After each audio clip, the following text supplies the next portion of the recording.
야곱이 밧단 아람에서 돌아오매 하나님이 다시 야곱에게 나타나사 그에게 복을 주시고 하나님이 그에게 이르시되 내 이름이 야곱이지만은 내 이름을 다시는 야곱이라 부르지 않겠고 이스라엘이 내 이름이 되리라 하시고 그가 그의 이름을 이스라엘이라 부르시고 하나님이 그에게 이르시되 나는 전능한 하나님이라 생육하며 번성하라 한 백성과 백성들의 총회가 내게서 나오고 왕들이 내 허리에서 나오리라. 내가 아브라함과 이삭에게 준 땅을 내게 주고 내가 내 후손에게도 그 땅을 주리라 하시고 하나님이 그와 말씀하시던 곳에서 그를 떠나 올라가시는지라. 야곱이 하나님이 자기와 말씀하시던 곳에 기둥 곧 돌 기둥을 세우고 그 위에 전제물을 붓고 또 그 위에 기름을 붓고 함께 읽겠습니다. 하나님이 자기와 말씀하시던 곳의 이름을 베델이라 불렀더라. 자, 오늘 이 시간에는 창세기와 함께하는 1호상 감사대행진 100번째 시간입니다. 창세기 35장을 묵상하겠습니다.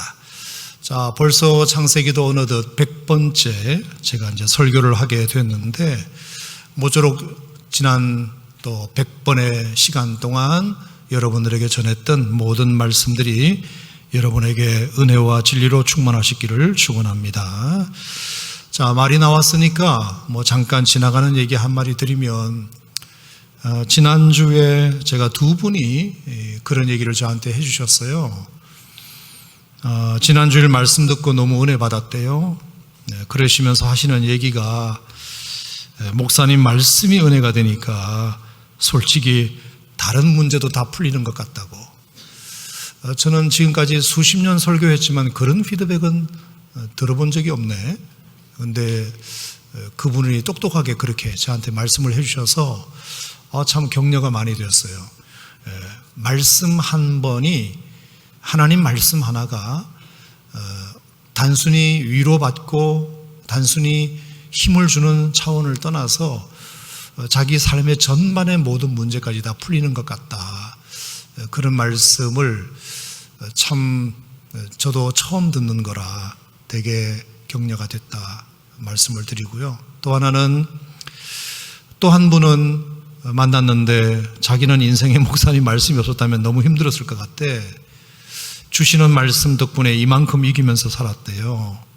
안 그랬으면 너무 자기 삶이 고단했을 것 같다고 그런 피드백을 듣는데, 일주일 내내 제가 참 목욕실에 앉아가지고 말씀과 씨름하면서 주일 아침에 꺼내놓는 이 작은 나의 몸짓이 그래도 누군가를 이렇게 넘어지지 않게 잡아주고 있구나, 다시 일어서게 하고 있구나, 이렇게 생각하니까 참 제가 하고 있는 일에 좀 사뭇 또 보람을 느끼게 되는 그런 시간이었던 것 같습니다.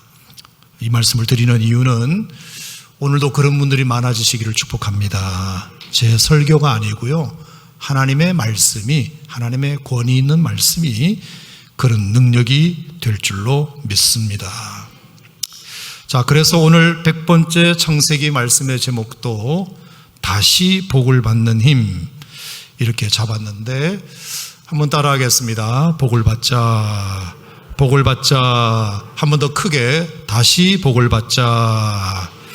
아멘. 꼭 그렇게 되시기를 축원합니다.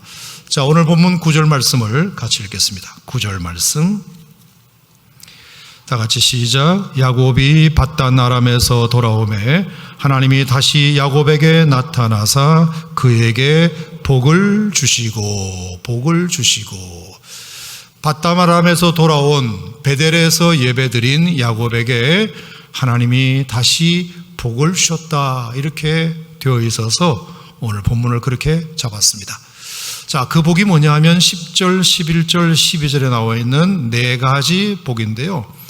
첫 번째 하나님이 주신 게 뭐냐 하면 야곱아, 너의 이름이 더 이상은 이제 야곱이 아니라 이스라엘이다. 알았지? 다시 한번 각인시켜 주는 것이 첫 번째.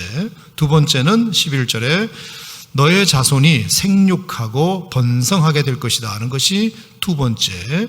세 번째는 너를 통해서 한 백성이, 한 국가가 나올 것이다.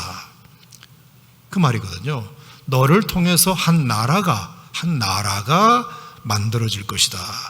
그리고 네 번째 12절에 보면 아브라함과 이삭에게 주었던 그 땅을 모두 너에게 그리고 너 후손들에게 주겠다. 이렇게 네 가지 야곱에게 주신 하나님의 복이었습니다. 여러분 놀랍지 않습니까? 여러분도 이 복 받기를 주 이름으로 축원합니다. 자, 그러면 실제로 하나님의 그 복이 이루어졌냐 안 이루어졌냐, 우리가 그걸 한번 봐야 되잖아요. 가만히 보니까 야곱에게 하셨던 이 네 가지 복이 하나도 남김없이 다 이루어졌어요. 자, 보세요. 일단 지금 그 나라 이름이 이스라엘이에요. 그렇죠? 아예 이스라엘로 나라 이름까지 지어버렸어. 야곱으로부터 바뀐 그 이름을 아예 나라 이름으로 만들어버렸어요. 자, 하나님 뭐라 그랬죠? 너를 통해서 한 나라가, 한 백성이, 한 국가가 만들어질 것이다. 정말로 그대로 됐고요. 게다가 약속대로 생육하고 번성하여 지금 유대인들이 1500만 명 정도 됩니다. 이스라엘 땅에 900만 명이 살고 그 다음에 디아스포라, 전 세계에 흩어진 유대인들이 600만 명 정도 되는데, 그것도 그냥 흩어져 사는 게 아니고요. 여러분 너무나 잘 아시다시피 세계에 400대 부자가 있어요. 1등부터 400등까지 돈 많은 사람 조사해 보니까 30%가 유대인들입니다. 노벨상 받았던 사람들 지금까지 리스트를 다 모아서 보니까 30%가 유대인이고요. 미국의 하버드나 예일이나 보스턴 같은 아이비리그 대학에 재학 중인 학생들 조사해 보니까 30%가 유대인들이고, 그들은 숫자적으로만 생육한 것이 아니라 전 세계에 영향력을 미치는 지도자 그룹으로 번성했음을 우리는 확인하고 있습니다. 이렇게 야곱의 아들들은 12지파를 이루어 실제 나라를 이루었을 뿐만 아니라 지금 그 이스라엘 땅 역시도 수많은 침입과 공격이 있었지만 여전히 그 땅을 이스라엘 사람들은 빼앗기지 않고 지켜내고 있습니다. 아브라함과 이삭에게 준 땅을 너와 너의 자손들에게도 주리라는 말씀이 그대로 이루어졌어요. 그런 점에서 야곱에게 하신 이 하나님의 약속은 너무나 신실하시다. 정말 신실하시다. 하나님의 약속은 그대로 된다. 이런 믿으시면 아멘. 자, 그렇다면 우리도 그것을 믿어야 하고, 그러면 우리가 이 복을 야곱처럼 받기 원한다면 우리는 뭘 해야 할 것인가, 야곱의 어떤 점을 우리가 배워야 할 것인가를 한번 살펴볼 텐데요. 이 복을 받기를 원한다고 다 될까? 아니면 뭔가 단단히 결단이라도 해야 될까? 기도만 하면 될까? 아니면 뭔가 행동으로 옮겨야 할까? 여러분 어떻게 생각하세요? 당연히 결단하고 당연히 뭔가 행동을 해야 되겠죠. 하나님의 사람이 하나님이 주는 복을 받겠다면서 아무런 믿음의 결단 없이 어떻게 받을 수 있겠습니까? 본문의 야곱 역시도 그냥 앉아서 감 떨어지기만을 기다리면서 복을 받은 것이 절대로 아닙니다. 적어도 야곱에게는 두 가지 어려운 결단이 있었습니다. 그 첫 번째가 뭐냐 하면 세겜에서 더 이상 머물지 않고 그 세겜 땅을 박차고 나오는 것이 첫 번째고, 두 번째는 하나님과 약속한 장소인 베델로 다시 올라가는 것이 두 번째였습니다. 한번 따라하겠습니다. 세겜에서 나오자, 세겜에서 나오자. 두 번째, 베델로 올라가자. 자, 이게 엊그제 금영로 기도회 때도 말씀드린 내용인데요. 자, 여러분, 사람이 뭘 결단했다고 하는 것은 두 가지 의미가 있어요. 하나는 결심하는 것과 하나는 단절하는 것이에요. 그게 결단이에요. 이 단자가 끊어낼 단자거든요. 그러니까 무엇을 앞으로 하겠다고 결심하는 것도 중요하지만 무엇을 하지 않겠다고 끊어내는 것도 굉장히 중요해요.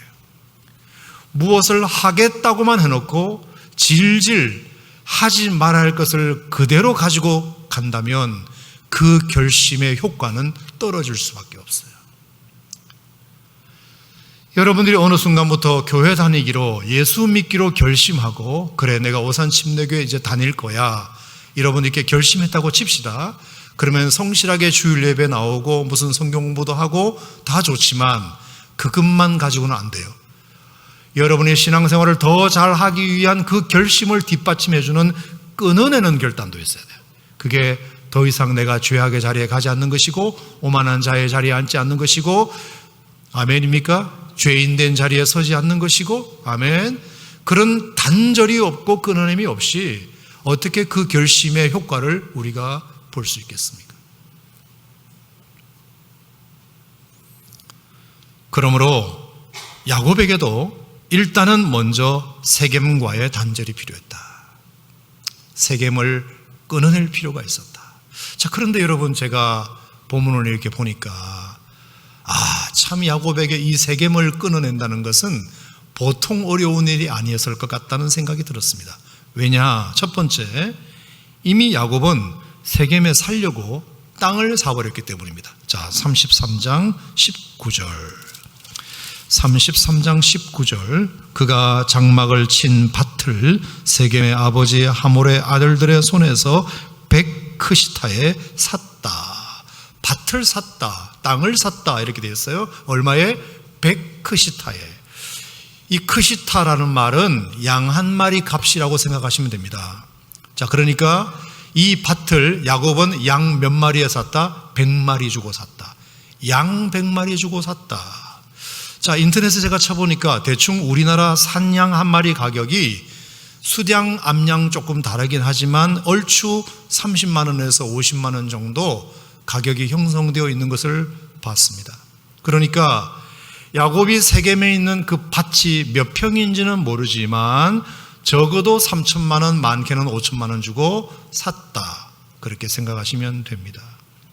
생각보다 큰 땅은 아닐지라도 어쨌든 야곱은 목적이 있어서 그 땅을 샀을 터인데 하나님이 갑자기 그 땅을 떠나라는 바람에 그거 팔지도 못하고 금매로 내놓지도 못하고 그냥 나온 것입니다. 그러니 야곱은 하나님 말씀에 순종하느라 적어도 양 100마리를 그냥 날려버린 것입니다. 양 100마리를 그냥 날려버렸어요. 양 100마리 들여서 샀는데 하나님이 세겜을 떠나라고 하니까 금매로 내놓지도 못하고, 내놓는다고 제값을 받을 것도 아니고 그냥 양 100마리만 날리는, 하나님 말씀에 순종하느라고 엄청 물질적으로 손해보는 이런 일이 일어났으니 세겜을 떠나기가 쉽다, 어렵다? 어렵다. 참 하나님 말씀 순종하는 것이 이게 쉬운 건 아닙니다, 여러분.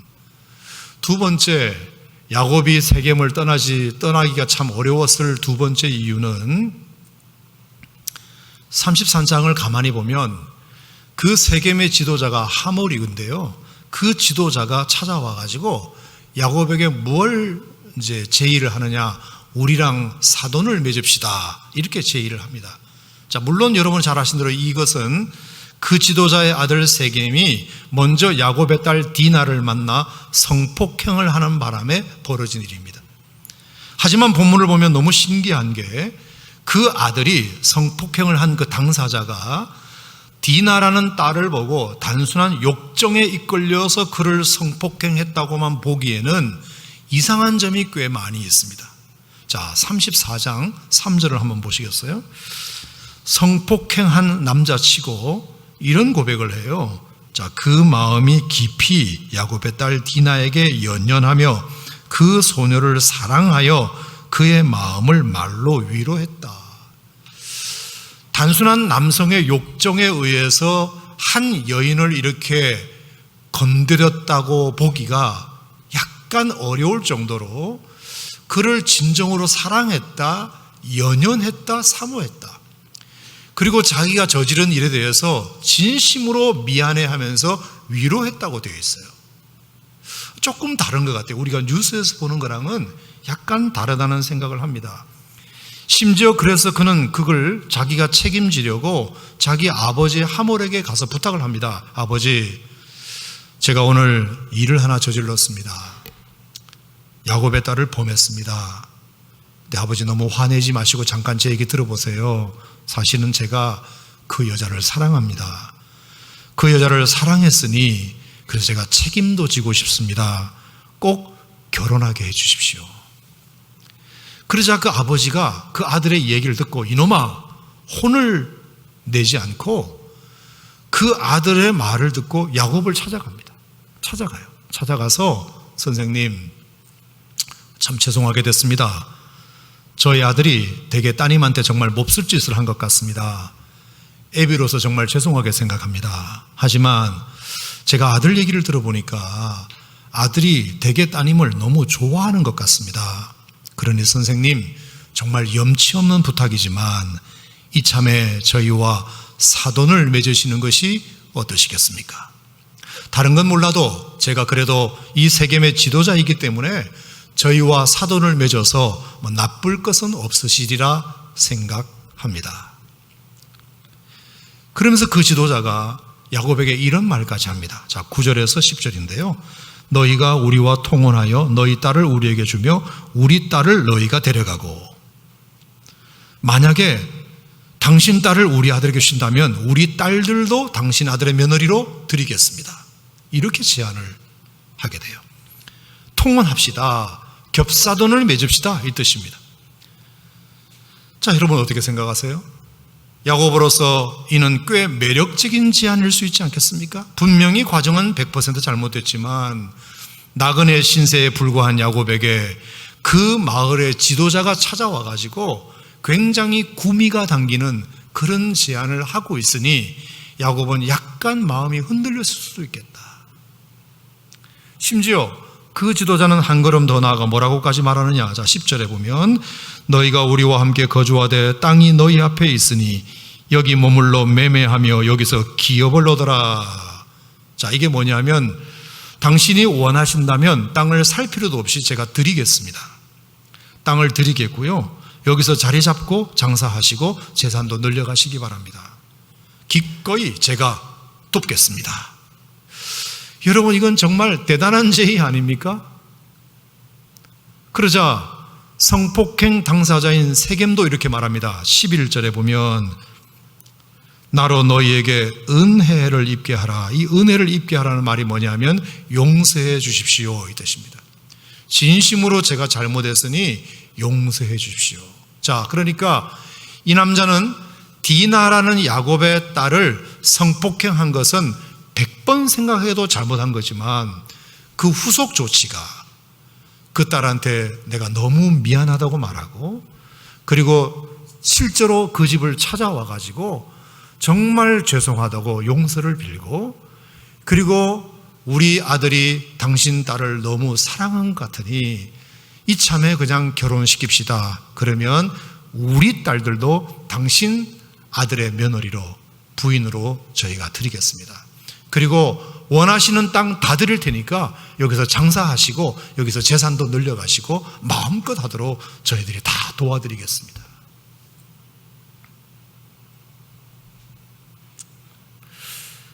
그러니까 이 야곱의 생각에 오라 잘못한 건 100% 맞지만 그들의 그 후속 조치가 너무 감동적으로 자기에게 제안을 해오니까 야곱의 마음이 이제 흔들릴 수밖에 없었지 않겠습니까? 자, 더구나 더 놀라운 것은 보세요. 자, 세겜의 마음이 더 진짜로 보인 건 뭐냐? 자, 야곱의 아들들, 그러니까 디나의 친오빠였겠죠. 시므온과 레위 이런 오빠가 이제 그것을 가만히 듣고 있다가 이렇게 얘기를 했어요. 정이 당신들이 우리 동생을 데려가기를 원한다면 혹시 할례도 받을 수 있어? 할례. 우리는 대대로 여호와 하나님을 믿어온 족속인데 그 하나님 말씀에 할례 받지 않은 족속과는 사돈을 못 맺게 되어 있기 때문이요. 그러니 정말 당신들이 내 동생을 원해서 그리한다면 우리도 얘 오빠로서 당신들의 제안에 동의할 수 있을 것 같소. 그러니까 할례만 받는다면 우리가 허락해 주겠어.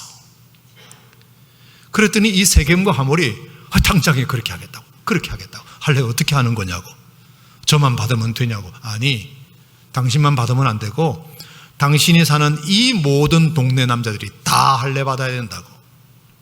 그래야 우리는 당신의 제의를 받아들이고 단 한 명이라도 할례를 안 받겠다고 하면 이건 무효로 하겠다고.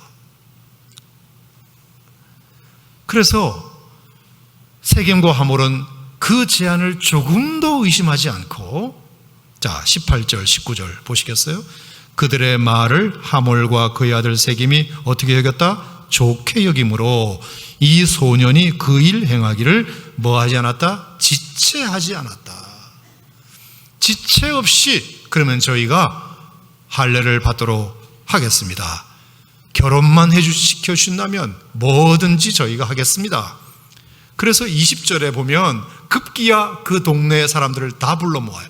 남자들을 전부 다 불러 모아가지고 21절, 22절, 23절에 이렇게 말합니다. 동네 형님들, 제가 이제 이 자리에 여러분을 모시게 된 것은 한 가지 긴히 부탁드릴 일이 있어서입니다.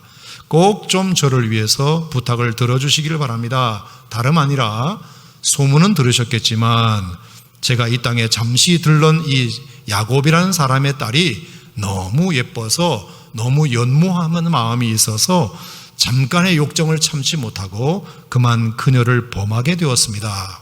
그거는 제가 너무나 잘못한 행동이라고 생각합니다. 그래서 그 여인에게도 미안하다고 했고 그 집을 찾아가서도 제가 용서를 구했습니다. 하지만 나는 그녀를 포기할 수가 없습니다. 진심으로 사랑합니다. 꼭 결혼하고 싶습니다. 그래서 제가 저지른 일에 대해서 책임을 지고 싶습니다. 그래서 그들이 원하는 대로 제가 다 해주고 싶습니다. 그랬더니 그들이 저한테 이런 제안을 하셨습니다. 뭐냐 하면 우리 마을의 모든 남자들이 다 할례를 받아야 된다고 말했습니다. 나만 받으면 되는 줄 알았는데 모든 마을의 남자들이 다 할례 받아야 된다고, 그게 결혼의 유일한 조건이었습니다. 그게 자기들이 믿는 하나님의 율법이라고 말하는데 어떡하겠습니까? 그러니 제가 좀 결혼을 할 수 있도록 여러분 모두가 다 할례 좀 받아주시겠습니까? 이거예요. 물론 이것이 저 하나 때문에 여러분들을 다 힘들게 한다는 것은 압니다. 하지만 이번 부탁 한 번만 보면 꼭 들어주시기를 바랍니다. 자, 여기까지. 어떻게 생각하세요? 아니, 세상에 이런 게 다 어딨나요? 정말 지 혼자 장가가고 싶으면 자기가 할례 받을 일이지, 왜 엄한 동네 남자들까지 남자의 생식기를 건드리는 이런 무시무시한 할례를 다 받으라고 하느냐. 충분히 그럴 수 있잖아요. 그런데 정말 이상한 건 뭔지 아세요? 자기 문제를 가지고 마을 사람들까지 그 어려운 걸 시켰다는 것도 이상하지만 그 마을 사람들이 그 세겜의 말을 듣고 그렇게 해주겠대. 그러지 뭐, 이래요. 그러지 뭐. 자, 그래서 24절, 성문으로 출입하는 모든 자가 하몰과 그의 아들 세겜의 말을 듣고 성문으로 출입하는 그 모든 남자가 할례를 받으니라. 참 제가 눈으로 읽고도 이거는 참 이상한 본문이에요. 자, 그만큼 하몰과 세겜이 그 세겜 땅의 지도자로서 엄청난 존경을 받고 있었다는 뜻이에요. 존경을. 그러니까 그 지도자 말이 먹히는 거잖아요. 그리고 그 아들 세겜도 사람들이 다 믿어준 거예요. 그래, 진짜 저 여자를 사랑해서 그랬나 보다. 그래, 그러면 우리가 도와줘야지. 이러면서 결혼식 날 부조 10만 원씩 하는 게 중요한 게 아니고 남자의 생식기 일부를 잘라내야 되는 이런 할례 의식을 모든 남자들이 다 이구동성으로 와서 해주겠다고 하니 세상에 이런 이상한 동네가 어디 있습니까? 그만큼 마을의 지도자 하몰을 존경했다는 뜻이고 지도자애들 세겜이 디나를 너무나 사랑하고 있다는 것을 믿어주었기 때문에, 그리고 그 집안이 존경받고 있었고 그 동네 사람들에게 모두 다 존경받고 있었기 때문에 가능한 일이었다고 생각합니다. 자, 그러니 야곱 입장에서는 이렇게까지 그들이 나와주니까 딸가지 나비로서 그 사건 자체로만 보면야 절대로 용서 못할 일이지만 후에 그들이 보여준 여러 가지 태도와 제안과 실천에 마음이 많이 열리지 않았을까. 자, 결국은 이 말은 뭐죠? 그만큼 야고보로서는 이 세겜을 떠나기가 쉽다, 어렵다? 어렵다. 이렇게 잘해주는데, 세겜이 나한테 이렇게 잘해주는데 어떻게 세겜을 떠나기가 쉬웠겠습니까? 그런데도 이 야곱의 아들들은 그렇게 그 사람들을 다 할례받게 해놓고서는 어떻게 하죠?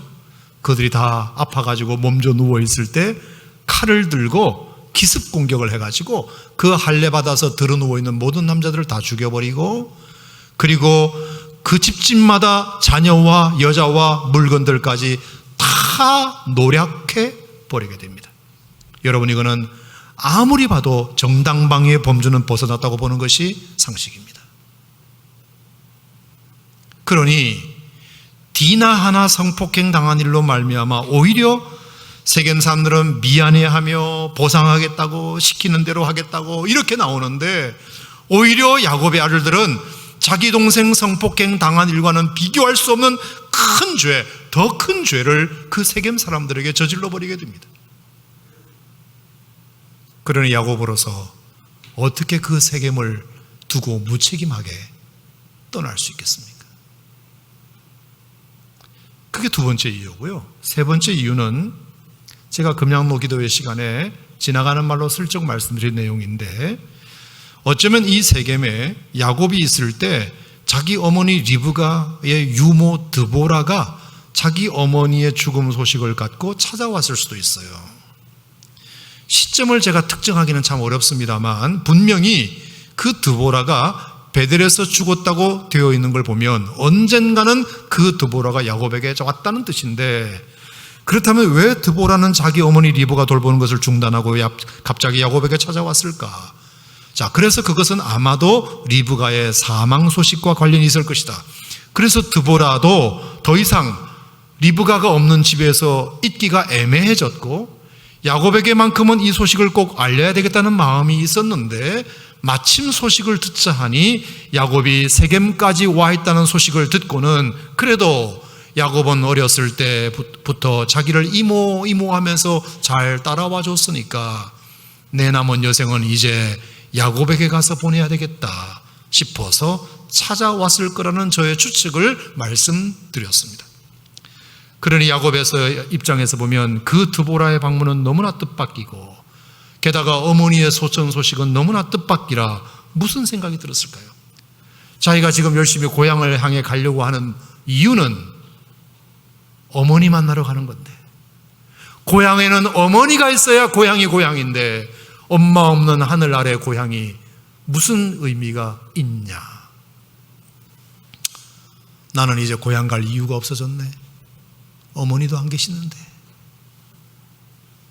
그러니까 세겜을 떠나기가 더 어려웠습니다. 더 어려웠다. 자, 이렇게 세겜에서 잘해준다 하지요. 사돈 맺자고 하지요. 땅 사놓은 것도 있지요. 제단도 쌓아서 예배드릴 장소도 마련했지요. 굳이 야곱은 베델까지 갈 필요가 그래서 있었다 없었다? 없었다. 베델에 한번 예배드리러 갔다 오는 거라면야 어떻게든 다녀오면 되지만, 하나님 말씀은 그게 아니라 베델에 가서 예배도 드리고 거기서 살라고 말씀하시니, 세겜을 떠나라고 하시니 야곱으로서는 참 순종하기가 어려웠을 것 같다. 자, 여기까지 설명드렸습니다.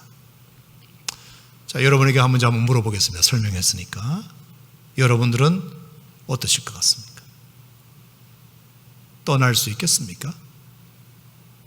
아무리 하나님 말씀이 그렇다 해도 여기 내가 땅 사놓은 것도 있고, 그리고 저 마을의 지도자가 우리랑 사돈 맺자 하고 이렇게 좋은 제의를 했고, 그리고 내가 여기를 떠날 이유가 어머니도 안 계신 땅에 내가 가봐야 뭐하냐, 나 그냥 여기 살 거야. 인간적으로는 세겜을 떠날 이유가 별로 없어 보여요. 여러분, 이게 우리의 딜레마예요. 제가 신앙생활을 해보니까 이런 경우가 많아요. 복으로 따진다면요, 세겜에서 받을 복도 충분해 보이는데 뭘 하나님이 더 주실 게 있다고, 뭘 얼마나 베델에 가면 대단한 게 있다고 하나님이 자꾸 나를 베델로 올라오라고 그러시는가? 굳이 떠나라 하시는가? 여기에 내 삶의 터전이 있고 여기에 내가 밥줄이 있고 아이들 교육 환경이 있는데 어디를 자꾸 떠나라 하시는가? 그래야만 하나님의 복을 받는다고 하시는데 뭐 얼마나 그 복이 대단해서 그러시는가? 충분히 그럴 수 있어요. 여러분, 제가 여기에 참 많이 고민이 되고 머물렀습니다. 그래서 드리고 싶은 말씀이 뭐냐면, 그래서 우리의 순종이라고 하는 것은 상황에 함몰되어서는 못하는 거구나. 그거 하나 깨달았어요. 상황에 함몰되어서는 순종은 참 하기가 힘들구나. 인간적으로만 보고 계산기만 두들기면 절대로 할 수 없는 것이 순종이구나. 순종하지 않을 이유는 넘치고 순종해야 할 이유는 거의 없는데 어떻게 우리가 하나님 말씀에 순종할 수 있나요? 상황을 보고 환경을 보면. 여러분도 그렇지 않아요? 하나님 말씀은 언제나 그래요. 제가 해보니까 그래요. 순종 안 할 이유는 넘쳐. 순종 못할 이유는 넘쳐. 하지만 순종할 이유는 거의 없어. 근데 하나님은 하래. 미치겠어요. 어떻게 하면 좋아요?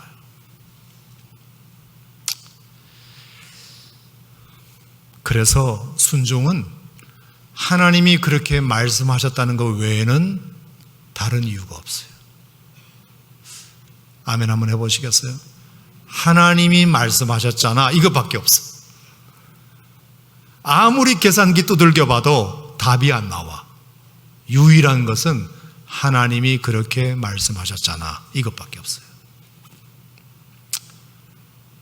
근데 참 보면 아브라함도 그랬죠, 모세도 그랬죠, 룻도 그랬죠, 갈렙도 그랬죠, 에스더도 그랬죠, 다윗도 그랬죠, 바울도 그랬죠, 예수님도 그랬죠.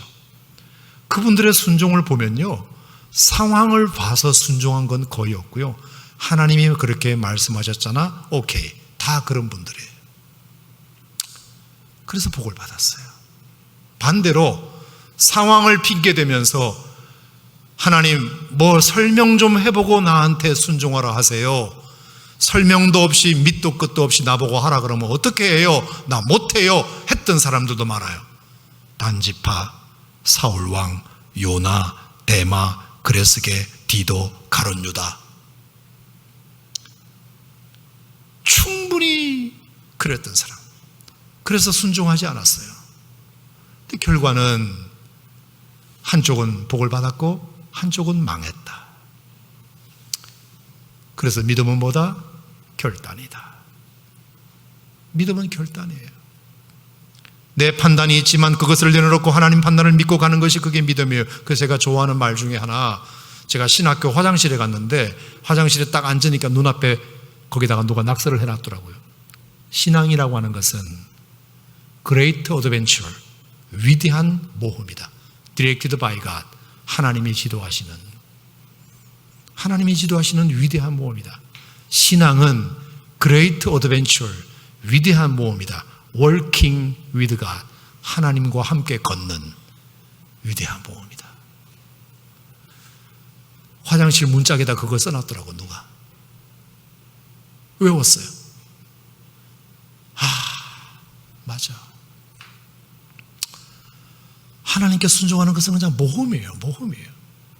밑도 끝도 없어요. 보장도 없어요. 하지만 하나님이 지도하시는, 하나님과 함께 걷는, 아멘, 하나님과 함께 걷는 모험이에요. 그래서 가치가 있어요. 때로 하나님은 아무 설명도 없이 명령만 하십니다. 순종만 하라고 하세요. 거기는 어떤 우리의 판단도 접기를 원하세요. 왜? 만약 내가 하나님의 말씀이 이해가 되어서 순종하는 거라면 그 순종의 근거는 말씀에 근거한 것이 아니라 나의 판단에 근거한 것이기 되기 때문이에요. 그러므로 성도는 그것이 하나님의 말씀이어서 순종하는 것이지 그것이 받아들일만 해서 하는 것이 아닙니다. 그러면 그 순종은 하나님의 말씀에 순종하는 것이 아니라 나의 판단에 순종하는 것이 되기 때문입니다. 그래서 우리가 실패하는 것입니다. 하지만 그럼에도 불구하고 하나님을 믿고 결단하면 하나님은 어떻게든지 책임져 주신다, 복 주신다, 세겜과 비교할 수 없는 축복을 하나님은 주신다. 이건 맞는 것 같아요. 믿으시기 바랍니다. 자, 그러면 제가 여러분들에게 도전하겠습니다. 자, 여러분들이 그러면 떠나야 할 세겜은 어디이고 무엇인가? 여러분들이 떠나야 할 세겜은 어딘가요? 제가 말씀드릴까요? 여러분이 떠나야 할 세겜은 어디냐면 영적인 유익은 하나도 없는데 내 삶에 핑계대기 딱 좋은 곳, 편하게 지내기 딱 좋은 그곳, 그곳이 세겜입니다. 영적인 유익은 눈꽃만큼도 없는데 일단 지내기가 좋아. 지내기가 너무 편해. 그곳이 세겜입니다. 떠나야 됩니다. 그래야 우리가 하나님의 복을 받습니다. 야곱이 세겜을 떠나지 않을 이유가 넘치고도 넘쳤습니다. 넘치고도 넘쳤습니다. 하지만 영적으로는 하나도 유익이 없는 곳이었어요. 지내기는 딱 좋은 곳인데 하나님은 떠나라, 안 된다. 두 번째 야곱이 다시 복을 받은 힘은 베들로 올라가는 약속을 지키는 것입니다. 약속. 따라합시다. 약속을 지키자. 자, 이것은 창세기 28장에서 이미 여러분이 아시는 대로 야곱이 베델에서 하나님과 약속한 것이 있어요. 28장 20절, 21절, 22절에 보면 내가 가는 길에서 하나님이 나를 지키시고 이것 해주시고 저거 해주시고 저거 해주시면 제가 다시 이곳에 와서 제단을 쌓겠습니다라고 분명히 30년 전에 야곱이 하나님께 손가락 끌고 도장 찍고 복사하고 약속한 게 있어요. 근데 30년이 지났어요. 야곱은 잊어버렸지만 하나님은 그걸 기억하고 계셨어요. 야곱아, 언제 올 거야? 언제 올 거야? 너 30년 전에 나랑 약속했잖아. 베델의 하나님 너 기억하잖아. 너 베델에 와서 다시 예배드린다고 얘기했잖아. 근데 왜 안 지키니? 그래서 야곱은 그 하나님 말씀이 맞으니까 자기가 약속했으니까 올라가게 되었고 거기서 제대로 하나님을 다시 만나게 됩니다. 그러자 하나님은 약속 지키러 약속 장소에 나타난 그 야곱이 너무나 이쁘고 고마워서 앞에 말씀드린 네 가지 축복을 하나님이 그냥 스트레이트로 주신 것입니다. 야곱아 고마워. 너 올 줄 알았어. 약속 지켜 고마워. 그래서 하나님이 복을 주신 것이에요. 아하, 약속을 지켜야 하나님이 복을 주시는구나. 하나님은 약속 지키는 것을 제일 좋아하시는구나. 자, 시간이 조금 갔지만 제가 간단하게 제 예화를 들고 마칠게요. 저희 집사람하고 처녀 총각 때 데이트할 때 있었던 일인데 같은 교회를 봉사했거든요.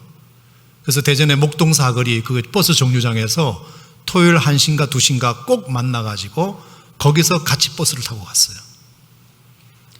근데 어느 날도 제가 토요일 날 이제 약속 장소에 1시에 나갔어요. 1시에 나갔어요. 그럼 이제 같이 오면 버스 타고 가는 건데 그날은 이상하게 30분이 지났는데 오지를 않아요. 뭐지? 왜 안 오지? 그래서 무슨 일이 있나? 이제 궁금해지기 시작하고 1시간 정도 지나면서 이제 걱정이 되기 시작했어요. 핸드폰이 있나 뭘 있나? 연락할 방법이 없어요. 행방불명이에요. 어디 있는지 알 수가 없어요. 그래서 1시간을 기다리고 그냥 먼저 갈까? 하다가 아니지. 그래도 약속한 곳이니까 좀 더 있어 보자. 그래서 2시간 있었네. 그리고 3시간 있었어요. 제가 오후 4시까지 알고 보니까 집사람이 교직원들이 토요일 날 이제 그때는 토요일 날도 오전 근무를 했으니까 토요일 끝나고 어디 봉사활동을 갔대요. 근데 약속된 시간을 넘어야 되니까 그러면 가서 출석만 하고 빠져나와야 되겠다 생각하고 갔더니 도저히 빠져나올 수 있는 상황이 아니더래요. 그래서 봉사를 다 하고 왔더니 벌써 3시간이 지났네. 그래서 집사람이 생각을 했겠죠. 틀림없이 기다리다가 먼저 갔을 거야. 지금 3시간이 지났으니까. 그래도 혹시 몰라 하고 3시간이 지난 다음에 버스 정류장에 와봤더니 제가 이러고 앉아있더래요. 제가 저희 집사람한테 점수 딴 게 몇 가지 사건이 있지만 그 중에 하나가 이거예요. 활용해 보시기 바랍니다. 여자는 남자가 약속 지키는 것에 대해서 좀 좋아하는구나. 자, 지금 말씀드린 얘기는 과거 완료형이지 현재 완료 진행형은 아닙니다. 지금은 그렇게 못해요. 하물며 하나님이시겠는가? 그 약속이 뭐라고? 얼마든지 시대에 따라서, 얼마든지 환경에 따라서 얼마나 자기 핑계 댈 수 있지만 불구하고 그래도 하나님과 한 약속이니까 내가 지켜야지. 그랬을 때 하나님은 그 야곱이 너무 이뻐서 복을 주실 수밖에 없었다. 그 얘기입니다. 저는 여러분들에게 도전합니다. 저는 여러분들에게도 분명히 하나님과 약속한 것이 있으리라 생각합니다. 언제 주로 하나님께 약속하느냐 하면 첫 번째, 침례나 세례를 받을 때 뭔가 하나님께 내가 이렇게 하겠다고 서원하게 되는 것이 거의 대부분이에요. 그때가 가장 신앙적으로 뜨거울 때니까. 두 번째는 교회 어떤 큰 집회나 부흥 집회나 수련회 갔을 때 마지막 날 모닥불 피워놓고 십자가 앞에서 눈물을 흘리면서 대부분 다 많은 사람들이 서원하고 서약해요. 그리고 약속해요. 그리고 세 번째, 송구영신 예배 때 말씀 카드 뽑고 올 1년을 내가 어떻게 살아보겠다고 대부분 다 하나님 앞에 약속합니다. 묻겠습니다. 그 약속 다 어디 갔습니까?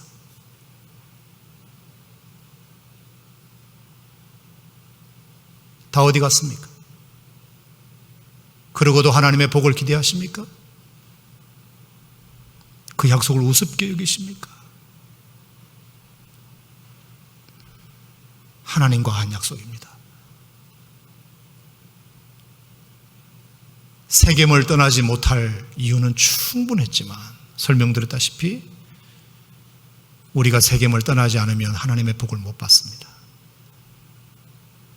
하나님과의 약속, 30년 전의 약속, 나는 잊을지라도 하나님은 기억하고 계셨습니다.